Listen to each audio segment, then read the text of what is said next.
Որտեվ ձեր պահանջը, պարոն Եգորյան, եթե համեմատենք քրեադատավարական սանկցիաներին, ամենաբարձր սանկցիան է, օրինակ մեր երկրում ծնա բանտարկություն,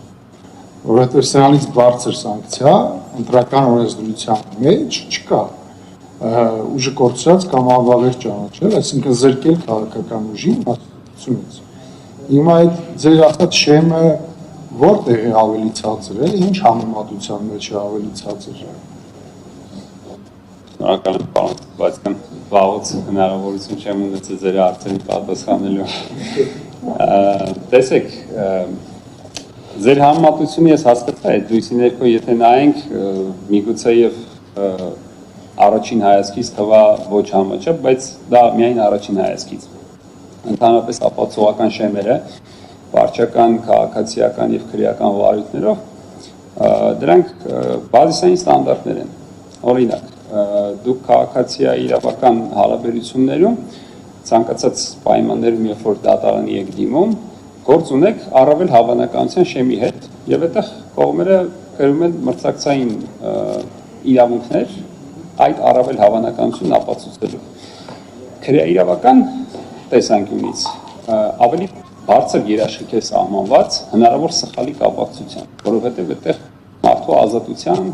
գույքի եւ ավելի ծանր կշռվող ըստ օրենսդրի իրավունքների հարցեր են վճռվում։ Այդտեղ սահմանված է հիմնավոր կասկածից վեր ստանդարտը, որը ենթադրում է, որ այդ պահի դրությամբ սեղանի դրված հարցի կապակցությամբ բացակայում է որևէ հնարավոր թեզ, որը չի փարատվել։ Եթե այդպիսի թեզ է առկա, ապա համարվում է դա չփարատված կասկած եւ այդ ստանդարտը չի հաղթարում։ Այսինքն արդարադատությունն է, արդարադատության ընկալումը այդ պահին, այդ հարցը լուծելու կապակցությամբ հավաքված իրավասությունը իրացնում է հնարավոր բոլոր կասկածները հաղթահարելուց հետո։ Այս հարաբերությունը չի ենթադրում այդ շեմի կիրառում եւ ապացուցվածության հարցը որոշվում է, որն է առավել հավանական ստանդարտով։ Հիմա, այո, սրա հետևանքով կարող է ձեր ասած քաղաքական լրջագույն պատասխանատվություն առաջանալ կամ հետևանք առաջանալ, բայց ընդամենը 5 տարով, որովհետև 5 տարի հետո կրկնվում են այդ ընտրությունները։ Իսկ քրեադատավարական ներգործությունների դեպքում, օրինակ այն հանցագործությունների մասին, որ մենք ենք խոսում, 5 տարին բավական գերազանցում են պատիժները։ Դիտինո այս բանն եք ավելի ասել։ Հա, դատագրություն առաջացավ հարցնելու, իսկ չփարատված կասկածներով կարող է կենտրոնական ընտրական հանձնաժողով այսպիսի որոշում կայացնել, որտեղ դուք ասացիք, եթե չփարատված կասկածներ կա, ի օգուտ քրեական գործում, եթե ճիշտ չհասկացա ուղղակից, ի օգուտ ոնց որ մեղադրյալի է դա հաշվում, հա,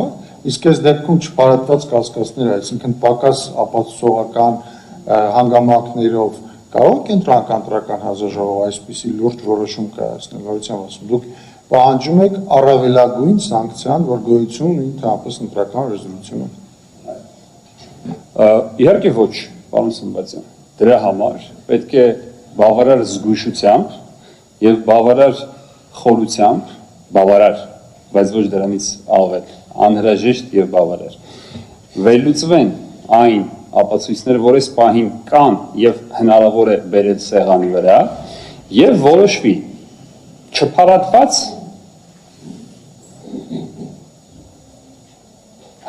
եւ որոշվի փարատվեց կասկածը, թե այնուամենայնիվ առավել հավանական է, որ այս փաստերը բավարար են էական ազդեցության տեսանկյունից եւ հնարավոր է արդյոք ուղղել դրանք, հնարավոր է չեզոքացնել, թե ոչ այսօրվա դրությամբ, բայց եթե կասկածները չփարատվեն, իհարկե կենտրոնական ընտրական հանձնաժողովը չի կարող կայացնել մեր հայցված որոշումը, բայց սա եւս կարեւոր մի շեմ է, որտեղ մենք եւս մեկ կարևոր ինստիտուտի ներգրավմամբ կարողանում ենք այս հարցերը քննության առարկա դարձնել։ Ես ասեմ, թե ինչ էի պարոն Սմբատյան, այսպես կողքից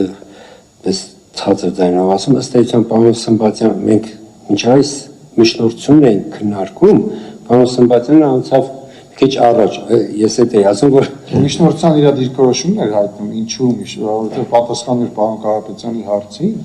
հա, ես էլ չանադարձան նորից անմեղության կանխավարկածի խնդրին, քանի որ խոսեց շեմերից, դա որպես ապացույց, թե ինչու այնտեղ կարող է այդ տեղեկատվությունը դեռ, այսպես ասած, բավարար չլինի օգտագործման քրեադատավարական ընթացակարգին, բայց մեր համար բավարար օգտագործման արդեն, դրա համար ես այդ հարցը հնչեցրի, որ ինչով է պայմանավորված, որ համարում եք մեր վարույթում ավելի ցածր է այդ շեմը, այսքանը շնորհակալ եմ։